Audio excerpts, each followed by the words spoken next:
and welcome back to the Lighthouse. We are about to have a really amazing presentation in the development constellation.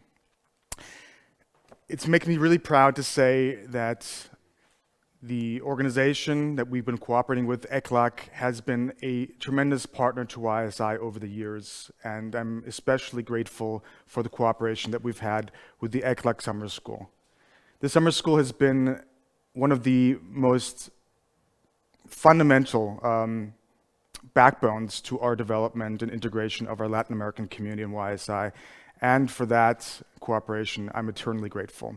And I was really looking forward to the presentation of Alicia Bacena, but unfortunately, she was just pulled into a meeting by the UN Secretary General, and she sends her regards, and she has sent us this video. And here we go. Let's hear it. Dear young scholars and new economic thinkers, it is a pleasure for me to greet you this morning. I am so sorry that I was unable to participate in this very interesting initiative posed by young scholars of the Institute for New Economic Thinking. My deputy, Mario Cimoli, will present to you the most recent proposals that we have launched a couple of weeks ago, in which we prepare a document entitled Building a New Future, Transformative Recovery with Equality and Sustainability. We believe there are three very important challenges in economic theory, and that is, how do we make sure that we can make compatible equality with the structural change and environmental sustainability? This is the question. The question is, how can we have sustainable development at the same time we have equality, and how can we make equality as a driver of growth, and at the same time we can protect the planet? So these are the questions that my deputy will raise with you later on this morning, and my apologies for not being able to stay with you, but we do have, I was called by the Secretary General to attend a very relevant meeting of the UN. So thank you so much, and I thank you very much for your interest in our thinking. Thank you, Alicia, for your warm words. That's the bad news. The good news, we have Mario Cimoli with us. He's an old friend. He is going to take Alicia's spot in this presentation, and I'm really looking forward to hearing his thoughts on in the development constellation. Now, let me remind us all again why we're here and what we're trying to do. Over the course of the YSI plenary, we are trying to explore new economic questions and, by the end of the plenary, converge on the 100 most pertinent ones.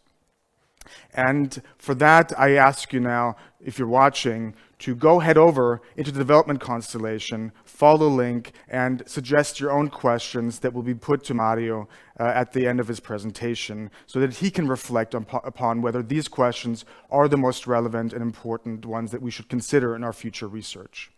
How exactly you can do that, you can see in this video.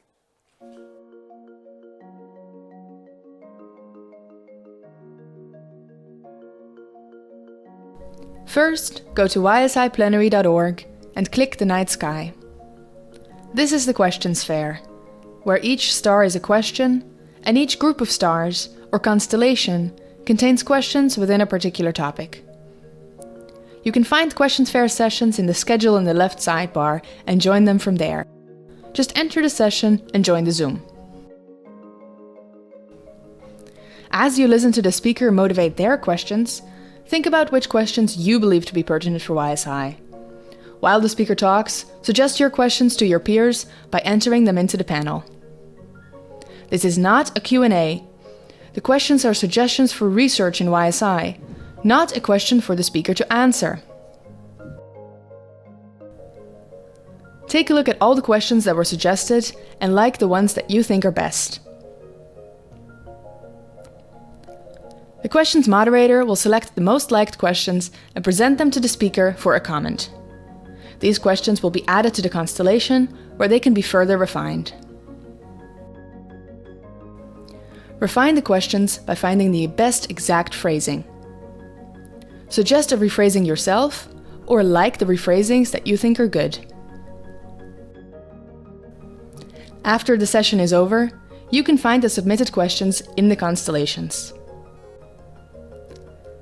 As a plenary participant, you can mark your 10 favorite questions in the graph. Just click the star in the corner of the questions card and they will be added to your YSI profile. The most popular questions will make it into the final list.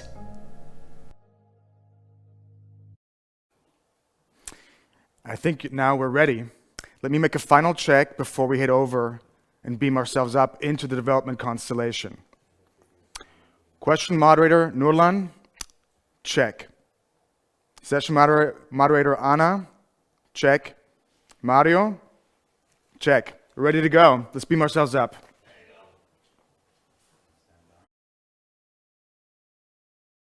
Development. Get set for new developments. But in the room's an elephant. Do we need new development, or should we say to hell with it? Economies develop, blossom and expand. The nations in development copy those advanced. Advancement into what? How to understand if your manufactured goods are good goods or bad. Development implies undergoing change of state in the body or in general, or within the nation state. The body may develop into really great shape. It also may develop into being debilitated by disease. See, if our economy's advancement is subject to growth, then when's the growth of cancer? And how you know which is it? Can you tell before or after? I don't really know. That's for economists to answer. Development. Get set for new developments. But in the room's an elephant. Do we need new development, or should we say to hell with it?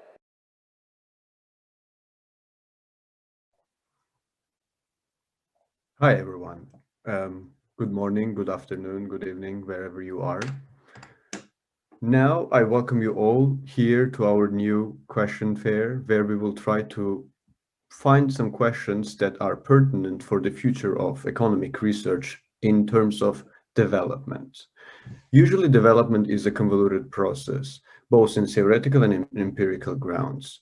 And one of the most important challenges we find is to be able to understand the economy itself that undergoes the development process. And here, now you will all have the chance to reshape the future of economic research by contributing to the questions that we will select throughout the YSI plenary.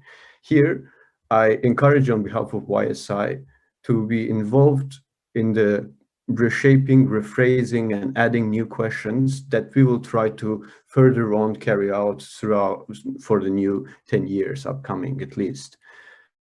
And in the graph, you will see questions already submitted by the speaker that he will be discussing during the talk. And I encourage you, please suggest and like additional questions as the speaker speaks. And the most liked of those questions will be presented to the speaker for comment while he will be talking. And we will return to them for rephrasing after the end of the speech. And at the end of the session, you will have the chance to, like, the questions we have has the chance to become one of the 100 favorite questions of the YSI plenary. This is important. And that will be determined by your actions throughout this question fair. And now I hand it over to Ana Botega to introduce our speaker. Please be tuned and good luck. So hi everyone, my name is Anna, and today I have the pleasure of introducing our speaker, Mario Cimoli. So Mario is the Deputy Executive Secretary of the Economic Commission for Latin America and the Caribbean since 2018. He is also Chief of the Division of Production, Productivity and Management, and Officer in charge of the Division of International Trade and Integration. He is the co-chair, along with Giovanni Dozzi and Joseph Stiglitz, of two of the task forces of the Initiative for Policy Dialogue at Columbia University. His research deals with development paths, economic growth, and its relationship with their productive structure and international trade. So Mario, thank you so much for being here today, and now the floor is yours. Thank you very much. It's a pleasure to be here. I send my regards to all of you, and this is a presentation where we try to put clearly a context, a large context, putting some of the problems that have to do with Latin America, but I think most of them are problems that have to do with the development in general, in large view. And I want clearly, we have sent the question, but we go to navigate it through this question, through this issue, and put it clearly where this question came to eclat, and many times we don't have the answer. It's very difficult to understand which is the answer, not because we in our ideology, on our thinking, we know the way to solve it, but many times it's also not the problem to understand in terms of logical terms, but also in terms of policy and action. It's very difficult to put and to analyze the problem of development if you don't have on your side and to understand very clearly what is the political issue. And this presentation is moving in these two ways. The first one is the description of what is development, the main problem of development in Latin America today.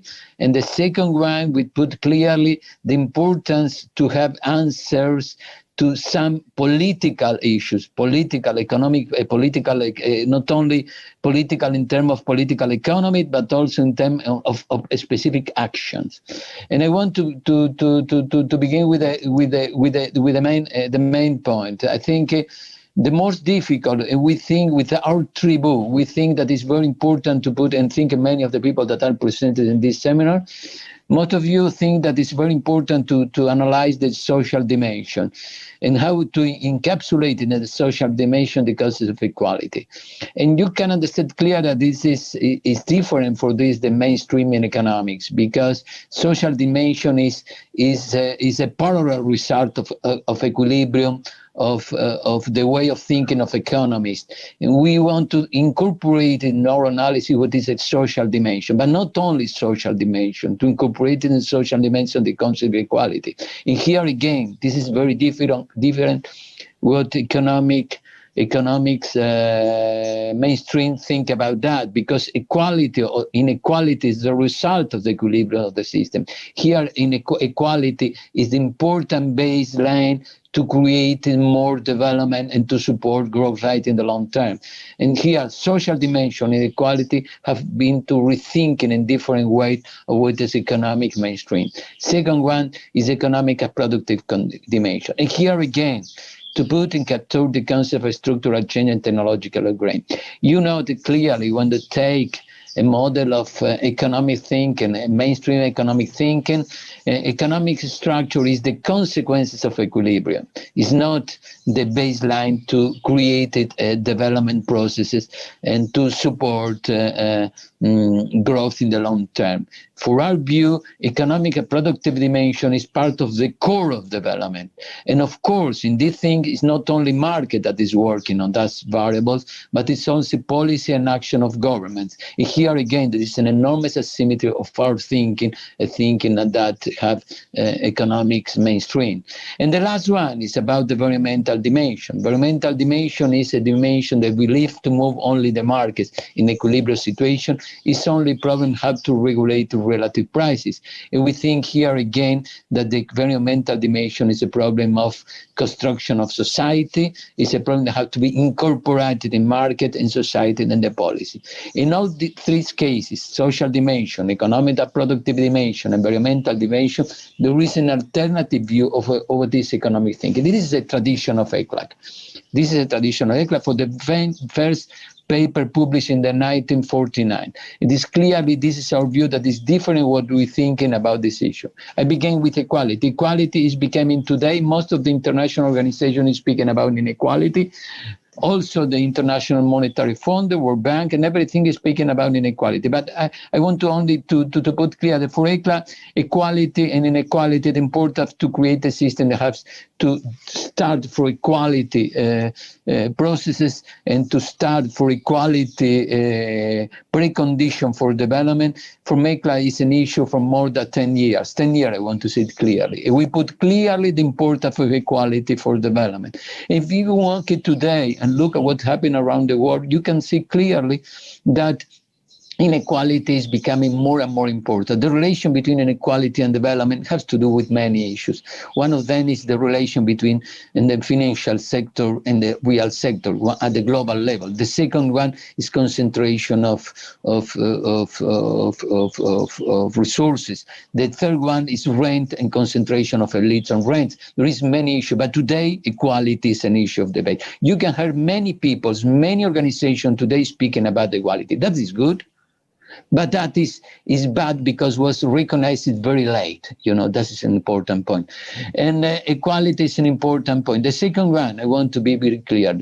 What's happening in many developing economies, many middle income economies, what we had clearly today, what is very important to understand, that the growth in Latin America is the case. Growth is very unstable, it's very volatile. And clearly that's happened from the last 20, 30 years. And volatility in growth is not only conditioned because we have different global institution, international market that is not working properly, but clearly this has to do with the specific condition of the structural condition of the economy. And you can see it clearly happen today, is moving in the long term. Look the figures. Look the first figure about the impact on growth, which is going to be the impact of growth or decrease. But look the figures that you have about growth volatility in Latin America. Volatility is increasing. It's increasing, and that is difficult to create it, expectative, to create it, expectation, to create it. Moving of society is a very difficult thing. It's increasing volatility, but it's not also volatility that is increasing. The region is moving because we have this external constraint. In that situation where you said, okay, well, look, that beautiful balance of payment is becoming positive, but it's becoming positive because there is bad reasons, because we are not growing a lot, we are not importing capital goods, we are not importing important goods. And what is happening today, that external constraint is explaining because the economy of Latin American economies and many of the other economies that's happening in Africa and happening in other economies in Asia, but particularly in Latin America, that we can define with the middle income economy, balance constraint is becoming a positive. You say that's good, but it's good for bad, because when the condition is good and you grow, you stop it because you have the external constraint, because you need new resources, particular dollars for the condition, and that's becoming difficult and difficult. And look at what's happened today. That is important to understand, because if we want to debate about development, it's important to understand the structural condition. It's happened probably that after this crisis, what happened with the pandemic situation, clearly growth, trade balance is becoming positive, but it's becoming positive with a negative rate of growth. And that is the other mirror of this condition is the balance constraints working, and that's clearly is not good. It is imposing a different difficulty for the economy. And look at this problem. We have an enormous increases in employment. That is good, but the issue about productivity is not moving. When you speaking about development, this is a very important definition of development. And you can check in all of the empirical condition. If you look at the empirical condition of for example, the catching up economy like Korea and China and everything like that, what you have when this economy is growing? When this economy is growing, what you have clearly is that the productivity is increasing with employment. That is very important. Employment is increasing productivity. You produce a virtuous cycle in increasing the productivity and employment. What Tekla added to that, what Tekla added in the last document, is that we need equality has a bottom, has a startup condition. And what's happened in Latin America, we have employment, but it's increasing a lot. It has important part, but productivity is not increasing at the same level. And you can see it clearly in this figure what is important to understand about development. When you compare the economy, the people can explain what make a lot of exercise about the micro condition, everything like that. But look at this figure. If you want to put the China, look what is you have in the white axis you have labor productivity, and x-axis you have added value. Of course, the inclination of this line is the labor. When you have this 45 line, as the case in China, it is clearly the experience, is increasing productivity with employment. Look at the United States, it's increasing more productivity than employment, it's more efficiency, not absorbing the economy. What's happening in Latin America? Look this figure. That is the problem of middle-income countries, because productivity is not increasing with the added value, and the solution of this problem about employment is not improving what is needed. And you can see clearly that the state of Latin America middle-income country is what we call the state of hysteresis, historical dependent or present shock. And we clearly wrote this part clearly in our document presented, how Alicia Bárcena said recently, because the past condition determine what we are today. And we state in this condition of hysteresis, we need a new model, we need a new pattern, we need to debate about the thing. That is the condition. We don't move only to put market to work. In this case, we need to put together social condition, production condition, and environmental condition situation. All with these three, we can move on this historical state. And clearly, that is one of the most important debate, because we have more of the economic, if you want to put clear, you have more of the economic mainstream thinking that say, for the last 10 years, say, no, you have to reduce fiscal expenditure, because if you reduce the fiscal expenditure in the long term, you are going to increase productivity and you have to go growth, because you remember about this issue about the Ricardian equivalence and so on and so on. But we had clearly that there is debate, because we think that it's impossible to support with the expenditure and reducing expenditure to increase productivity. Productivity has to be supported by the role of the state, and you can see clearly the position that have Latin America that can increase productivity, and we need to support productivity. Also, this combination between what is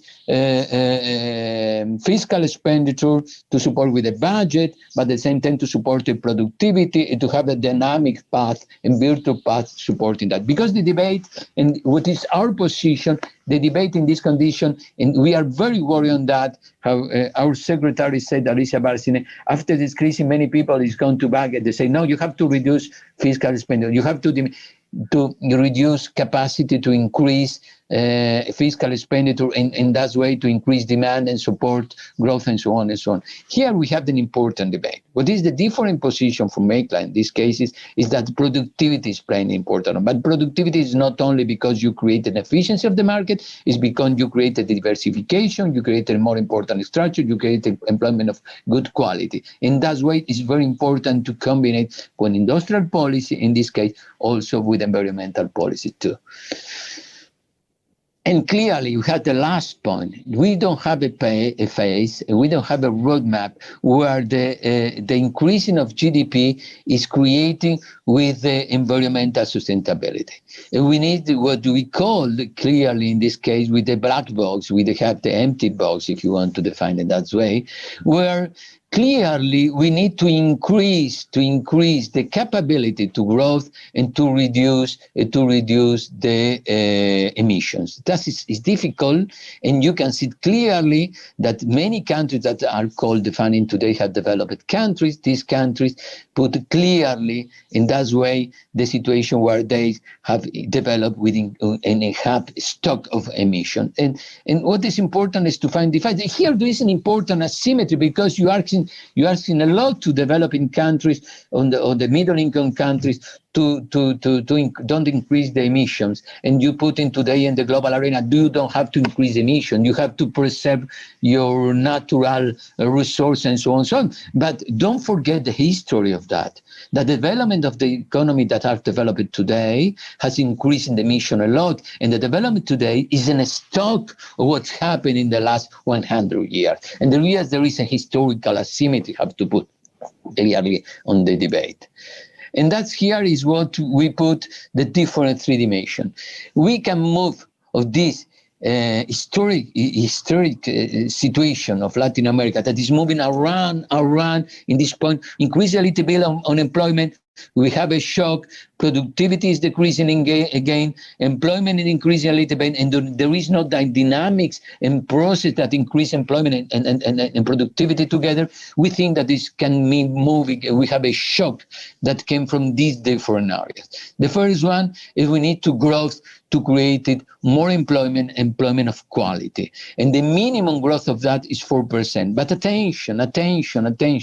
This growth rate don't create equality, don't create equal position, don't solve the problem of inefficiency of inequality.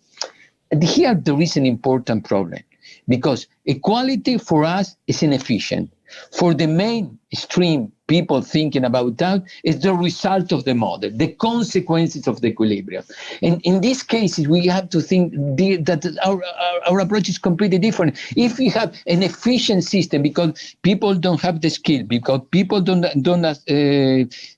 can reach the school of quality, because students don't have the capability, because there is a poverty, because there is an inequality, clearly in this condition, there is no the bottom line to create a more equality, and the reason the bottom line to create a sustainable development process. And the reason the bottom line to solve this problem is moving around the historical condition. Okay, this problem is very important. We need clearly in these cases growth, but with distribution, and we have to move about this rate. And I want to be very clearly that this dimension is very important, and this figure is put clearly how is the idea of ECLAC. We need to create a growth about 4% with a redistribution. Clear what we call here authentic competitive is to change our production pattern, because it's important to create productivity and employment, and that is only can be achieved because we have a production system that change. We need more quality of employment, we need more technology, with more diversification, we need small and medium firms with some process of transformation. We need technical change, we need decarbonization of the system. Putting also this thing together is the only way to move middle-income countries in this condition of historical, that they're moving around this cycle and this crisis and moving around in this historic condition. And to move from the historic condition, we need a combination of this rich policy. And that is the reason to rethink, and we don't have the answer for that. Equality, I want to close about that. Equality for us is important. I want to put it clearly that equality, when we have a system that the precondition is an inequality, it's very difficult to create the basis to develop this structural condition where we can put people working in the good quality employment and so on and so on.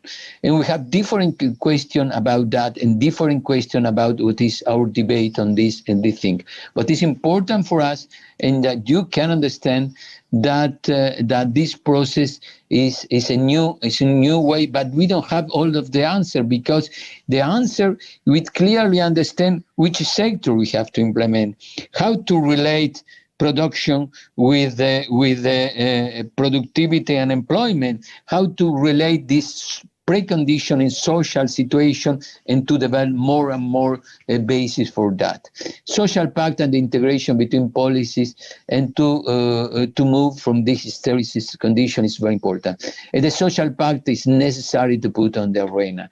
What means social pact is to have some pact where we have private sector, state, but clearly where equality has to be the party line. That means we need to move this idea that equality is a result of inequality, is a result of the efficiency of the model. By quality and equality, in particular, the equality has to be the precondition for that, okay? And the social pact, that is impossible to leave the market to work alone. We need to relation between market and the state. We need to rethink about that. And I think this crisis that we have today has a bad thing, because it's probably after this crisis we are going to have this condition with more poverty, more inequality, reinforcing this hysteresis condition. But on the other side, I hope, and this is important, this meeting and all of the people around this initiative, that we rethink at the model, because many of the economists saying today, no, that the fiscal policy, we have to increase that, and it's important to have more expenditure. We need, some people is telling that it's important to speak about the industrial policy, because we need that industrial policy is did by the United States for for centuries. It is for Europe, it is for China, but Latin America, the debate is very ideological. People don't want to introduce industrial policy because they read what the manual of economics said and say you don't have to have any intervention in market. And I hope this is important to have this critical condition to put these or 3 points. But to the way to have this process, we're putting together what is the compatible scenario about the structural change, environmental sustainability, and which kind of policy is one of the most important demands, what we are asking to us clearly. And how to relate equality with growth, I think is important. Clearly for us, we think that inequality is an efficient basis. And on the other side, we need the policy. What type of policy? How created policy? What is the limit with the market and the state? And what is the way to work market and way to market have to work? These 3 questions put on this issue, and this is very important to have your debate on that, to have some idea on that. Thank you very much for participation. I think that I have on time, and thank you all of you. I stay here. So thank you, Mario. I really appreciated you drawing attention to how you are approaching equality in the ECLAC and trying to make it compatible with structural change, productivity increases, and sustainability is certainly a great challenge for Latin American countries, especially in the current scenario. And I certainly look forward to see how people at YSI will try to explore these topics in the future. And now we have a few questions from the audience that we'd love for you to react to. Let me just remind you and everyone that the questions are not to be answered directly, but they are to be reflected upon regarding the relevance for future projects and for future explorations. So let me see the first question then. Question 1, what are the institutional reasons behind Latin America's weak economic development and volatility?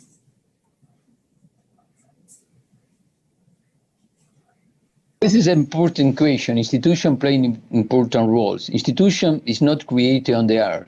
Okay, institution is the result of historical process. Institution is the result of material condition of people, because the institution that you have here represent many times a situation where rent has been too much concentrated, where there is the right for privilege for many peoples. Institution is the result of these processes, but it's also related with the production structure that you have. For example, if you have a production structure that's very concentrated on natural resources, clearly institution that you are producing in that society is very reflect this process, and an institution has to be concentrated. For example, people say you don't need industrial policy because many of the finance minister say that we don't need industrial policy, and but institutions say we don't need industrial policy. Minister of economics of finance say that we don't need industrial policy. But what the minister said, the institutions said, is the result of this historical process. You know, if you have institutions that are too much concentrated in based on that unequal distribution of rent, of course the people don't want to modify production structure. They prefer don't have industrial policy that can change this process. This is the institution is the result of the political economy of society. You don't remember, you have to read the classics. You have to read Smith, Ricardo, Marx about what is political economy. Because when you think that the economy is the result of the efficiency or inefficiency process, you don't understand the institution as the result of the political economy. You can see by Adam Smith that the institution is the result of the market working. You can see that Ricardo could be the result of production structure. You can read the Marx that the institution is the result of production of different level of society, of control of society, of production of the plus value. In all of these cases, institution is some result of this society. In Latin America, as the result of this society, when we want to change institution, we need to change production structure, to diversify, to create it more competitive, to protect society, to create a good job, inequality, produce also better education. In those cases, we created a different institution. I want to give an example. You remember what is the more There is a joke that Latin American people say many times. The best way for developed economy that Latin America don't introduce any industrial policy and don't change any production structure is because many of the Latin American economies go to study in the United States. When they go to study the PhD in the United States, they go there, they read the first, second years of PhD, a book of economics, and they read. The efficiency of the market is that one. You don't have to introduce any industrial policy, any active policy. And they come back to Latin America, and the people say that the economists, financial economists said, you can read today, we don't need to have any intervention of the market. This is all an institution, most metaphorical result of what institution is and the relation with the developing economy. And the people say that don't need that because this is the ideology institution of the production of this process, but the historical process too. Yeah, thank you. I totally agree. Yeah, it's two different types of visions, right? So question to you now, what types of industrial policies are necessary for developing countries in the digital area? It's quite related to what you were just speaking. You put clearly, I want to, this is a point is not only related to Latin American development. I want to put clearly one debate here about what is digital platform. And I think it's important. Sorry that I take. If you remember, I think many of you have read Schumpeter. Okay, if you read the last part of development economics in Schumpeter, you read that Schumpeter explained clearly that in the history of the economy, you have new firms, new innovation. This innovation become homogeneous in the system, becomes a monopoly, and you have to regulate the monopoly. That's happened with better than me, the Clayton Act and the Sherman Act in the United States. Today, the United States debate, there is an enormous debate about the control of regulation and competence policy. And what's happened is that this problem in Latin America that you recognize also today, because it's a natural process of innovation. You have to be innovative, you have to become more homogeneous product, you have to become a monopoly, and you have to be some way regulated. In Latin America, many developing countries, this process is creating enormous asymmetry. I want to give an example. If you take this pandemics, if you take an app and you look in this app and you want to buy some products, clearly you have clear hierarchy of the product, hierarchy of the shop, hierarchy on everything, and there is no possibility for a small and medium firm to participate in that. The platform organized in hierarchic way these processes. And for Latin America, for example, to have a small and medium firm that participate is very important because more than 80% of the employment people is in small and medium firms. If the people are not employed there, the people is not efficient there, is another problem. We need some regulation. We need to diffuse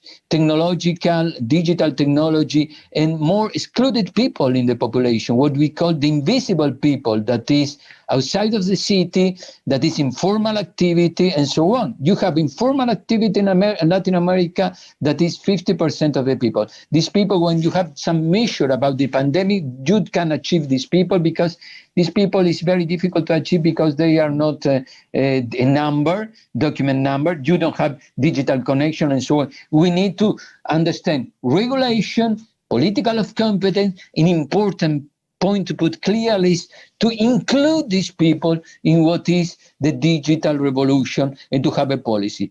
ECLAC is supporting, and Alicia put clearly, and basic goods, and to support this informal good, it's not a large expenditure for the government, but it's important. Regulation, including informal people, access to small and medium firms is important. And also, each country, Latin America, is too small. Also, Brazil is too small for the global economy. We need a global regional market, a digital market, and thus each country can assume with the process of other countries and to create a more increasing return policy in digital area.